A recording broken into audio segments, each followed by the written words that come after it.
Continuação da leitura da Lei 6766 de 79, segunda parte da leitura, capítulo 6, do registro do loteamento e desmembramento. Artigo 18.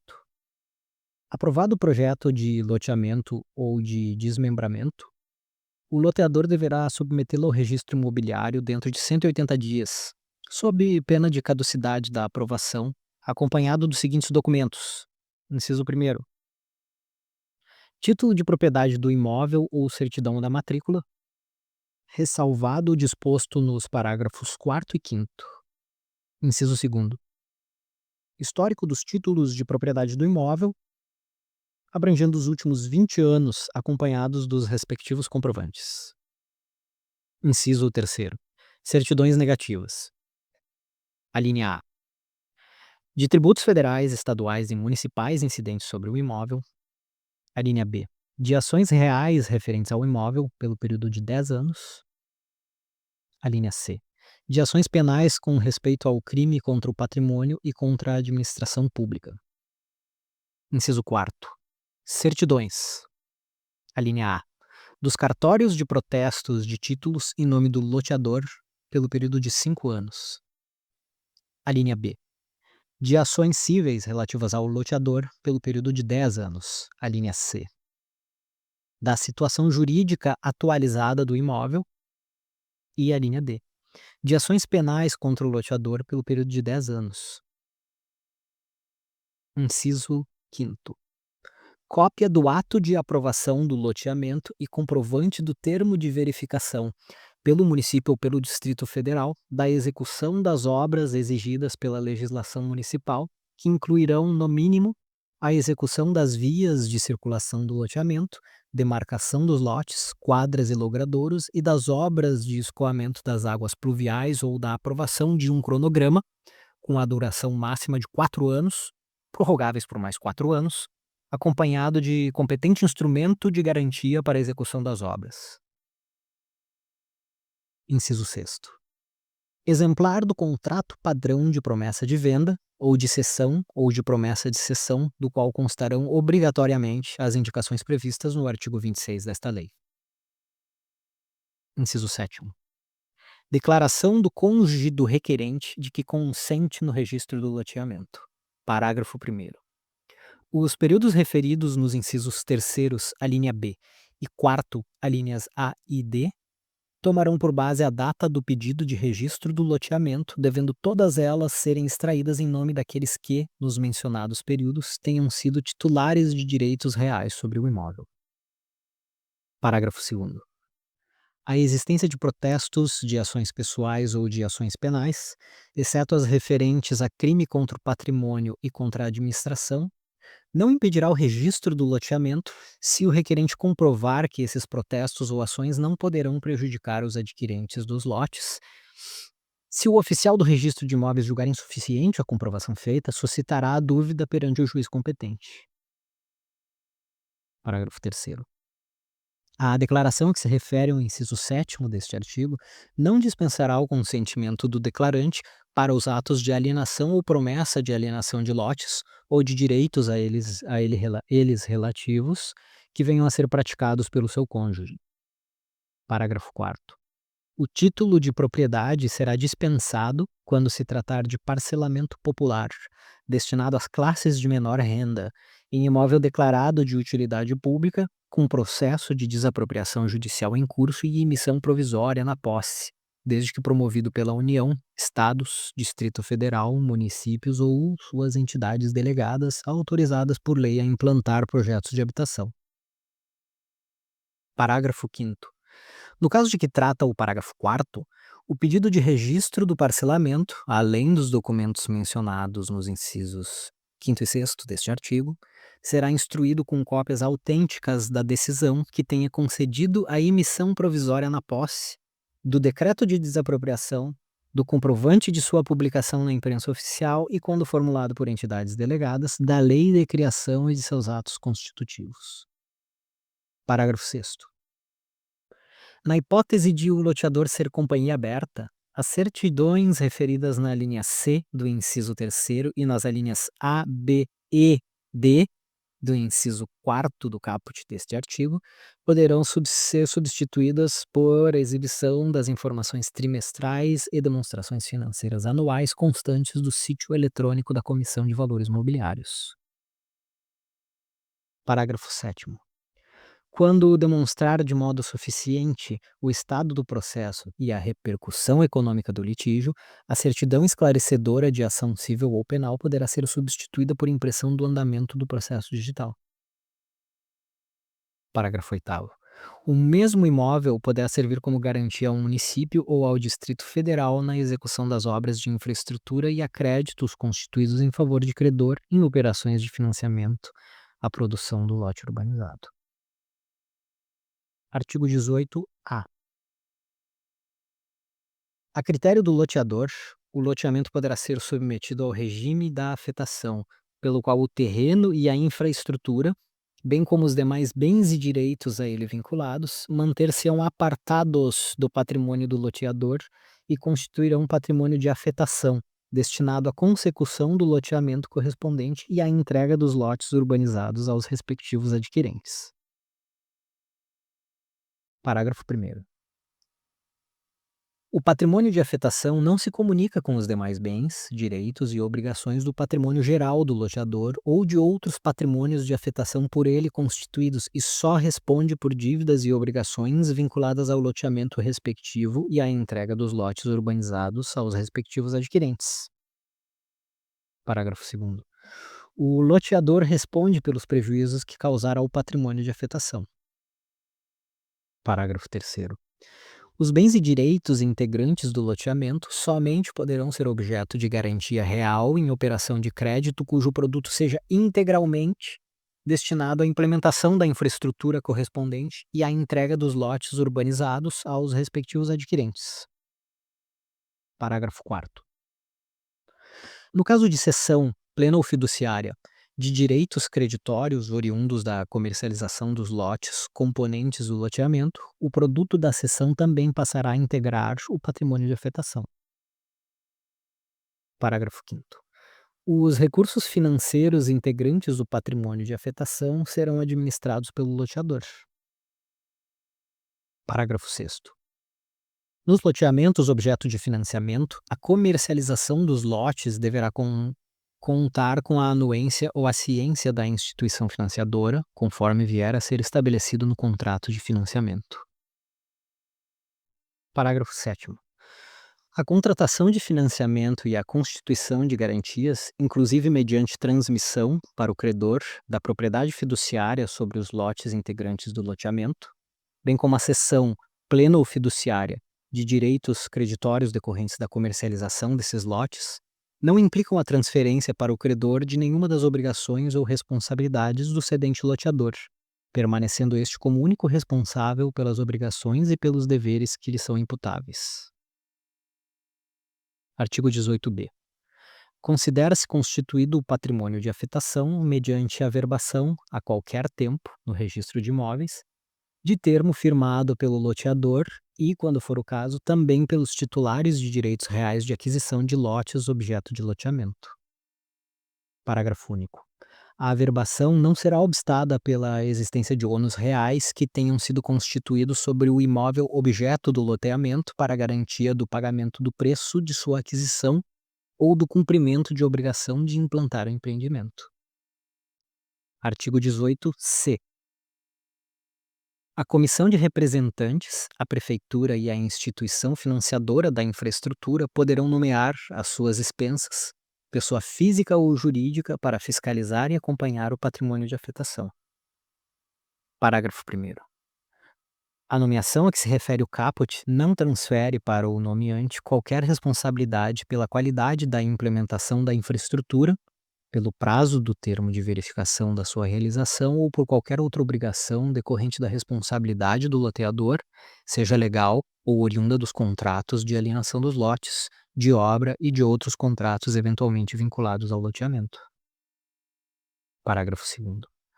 A pessoa que, em decorrência do exercício da fiscalização de que trata o caput deste artigo, obtiver acesso às informações comerciais, tributárias ou de qualquer outra natureza referentes ao patrimônio afetado, responderá pela falta de zelo, de dedicação e de sigilo nessas informações. Parágrafo 3º.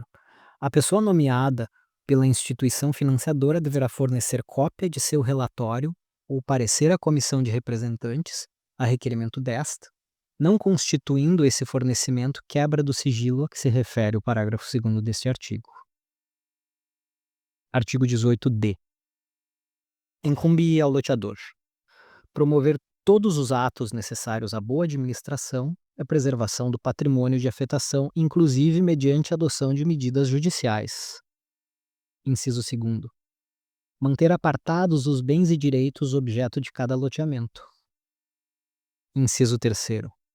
Diligenciar a captação dos recursos necessários ao loteamento, cuidando de preservar os recursos necessários à conclusão da infraestrutura. Inciso 4º. Entregar à comissão de representantes, no mínimo a cada 3 meses, demonstrativo do estado da obra e de sua correspondência com o prazo pactuado ou com os recursos financeiros que integrem o patrimônio de afetação recebidos no período, firmado por profissionais habilitados, ressalvadas eventuais modificações sugeridas pelo loteador e aprovadas pela comissão de representantes. Inciso 5º. Manter e movimentar os recursos financeiros do patrimônio de afetação em pelo menos uma conta de depósito aberta especificamente para esse fim.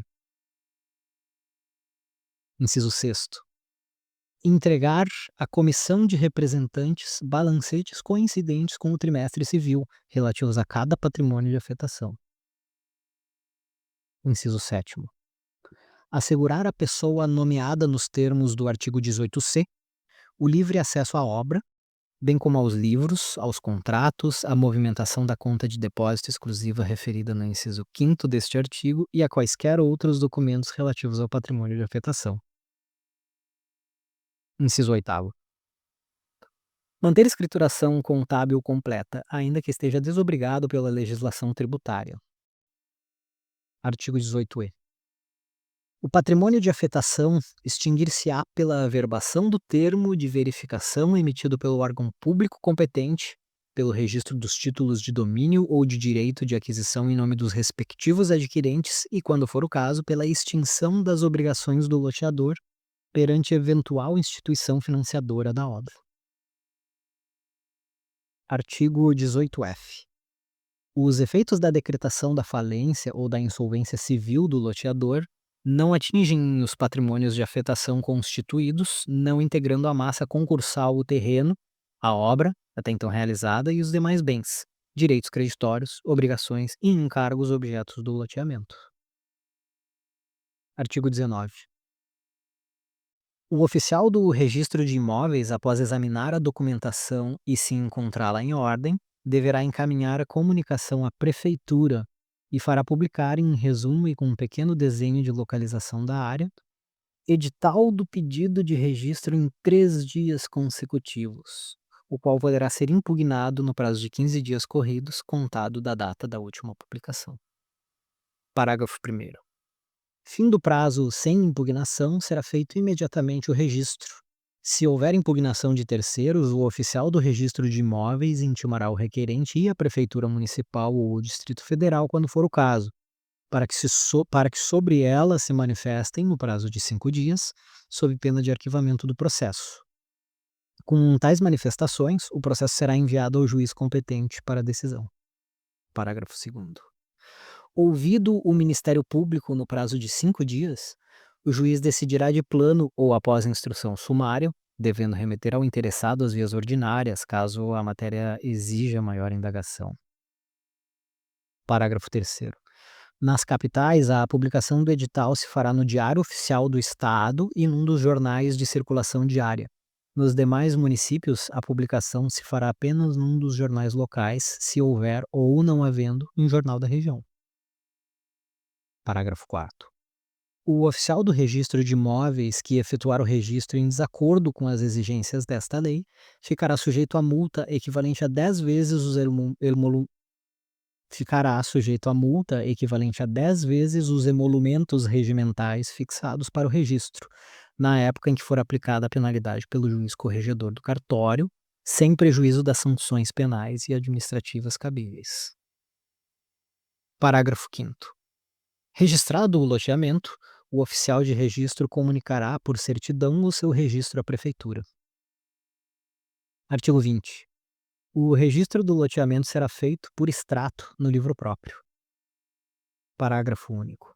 No registro de imóveis, far-se-á o registro do loteamento com uma indicação para cada lote, a averbação das alterações, a abertura de ruas e praças e as áreas destinadas a espaços livres ou a equipamentos urbanos.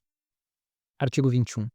Quando a área loteada estiver situada em mais de uma circunscrição imobiliária, o registro será requerido primeiramente perante aquela em que estiver localizada a maior parte da área loteada. Procedido o registro nessa circunscrição, o interessado requererá sucessivamente o registro do loteamento em cada uma das demais, comprovando perante cada qual o registro efetuado na anterior, até que o loteamento seja registrado em todas. Denegado o registro em qualquer das circunscrições, essa decisão será comunicada pelo oficial do registro de imóveis às demais para efeito de cancelamento dos registros feitos, salvo se ocorrer a hipótese prevista no parágrafo 4º desse artigo. Parágrafo 1º. Nenhum lote poderá situar-se em mais de uma circunscrição. Parágrafo 2º. É a defesa ao interessado processar simultaneamente perante diferentes circunscrições pedidos de registro do mesmo loteamento, sendo nulos os atos praticados com infração a esta norma. Parágrafo 3º. Enquanto não procedidos todos os registros de que trata este artigo, considerar-se-á o loteamento como não registrado para os efeitos desta lei. Parágrafo 4º. O indeferimento do registro do loteamento em uma circunscrição não determinará o cancelamento do registro procedido em outra, se o motivo do indeferimento naquela não se estender à área situada sob a competência desta, e desde que o interessado requeira a manutenção do registro obtido, submetido o remanescente do loteamento a uma aprovação prévia perante a Prefeitura Municipal ou o Distrito Federal, quando for o caso. Artigo 22. Desde a data de registro do loteamento, passam a integrar o domínio do município às vias e praças, os espaços livres e as áreas destinadas a edifícios públicos e outros equipamentos urbanos constantes do projeto e do memorial descritivo. Parágrafo 1º, parágrafo único. SIC. Parágrafo 1º, parágrafo único. E depois tem o parágrafo 2º, parágrafo 3º, enfim. Só esclarecendo essa parte da redação. Parágrafo 1º, parágrafo único. Na hipótese de parcelamento do solo implantado e não registrado, o município poderá requerer, por meio da apresentação de planta de parcelamento elaborada pelo loteador ou aprovada pelo município, e de declaração de que o parcelamento se encontra implantado e o registro implantado, vírgula, o registro das áreas destinadas a uso público, que passarão dessa forma a integrar o seu domínio. Esse parágrafo 1º é a nota do leitor, esse parágrafo 1º que está também escrito parágrafo único imediatamente do lado dele, sendo que do logo já tem o parágrafo 2º e o 3º, foi incluído pela Lei 14.620 de 2023. Continuando a leitura. Parágrafo 2º. A partir da data de registro do loteamento, o município providenciará a atualização do cadastro imobiliário da gleba que serviu de base para a aprovação do loteamento e das áreas que passaram a integrar o seu domínio. Parágrafo 3º. Somente a partir da emissão do Termo de Verificação e Execução de Obras, TVEO, o município promoverá a individualização dos lotes no cadastro imobiliário municipal em nome do adquirente ou compromissário comprador, no caso dos lotes comercializados, e em nome do proprietário da gleba, nos casos dos lotes não comercializados. Artigo 23. O registro do loteamento só poderá ser cancelado. Inciso 1º. Por decisão judicial. Inciso 2º. A requerimento do loteador, com a anuência da Prefeitura ou do Distrito Federal, quando for o caso, enquanto nenhum lote houver sido objeto de contrato. Inciso 3º. A requerimento conjunto do loteador e de todos os adquirentes de lotes, com a anuência da Prefeitura ou do Distrito Federal, quando for o caso, e do Estado. Parágrafo 1º. A prefeitura e o Estado só poderão se opor ao cancelamento se disto resultar inconveniente comprovado para o desenvolvimento urbano ou se tiver realizado qualquer melhoramento na área loteada ou adjacências. Parágrafo 2º. Nas hipóteses dos incisos 2º e 3º, o oficial do registro de imóveis fará publicar, em resumo, edital do pedido de cancelamento, podendo este ser impugnado no prazo de 30 dias contados da data da última publicação. Findo esse prazo, com ou sem impugnação, o processo será remetido ao juiz competente para homologação do pedido de cancelamento, ouvido o Ministério Público. Parágrafo 3º. A homologação de que trata o parágrafo anterior será precedida de vistoria judicial destinada a comprovar a inexistência de adquirentes instalados na área loteada. Artigo 24. O processo de loteamento e os contratos depositados em cartório poderão ser examinados por qualquer pessoa a qualquer tempo, independentemente do pagamento de custas ou emolumentos, ainda que a título de busca. Fim do capítulo 6. Fim dessa leitura. Segunda parte. Na terceira parte dessa sequência de áudios, o capítulo 7 dos contratos.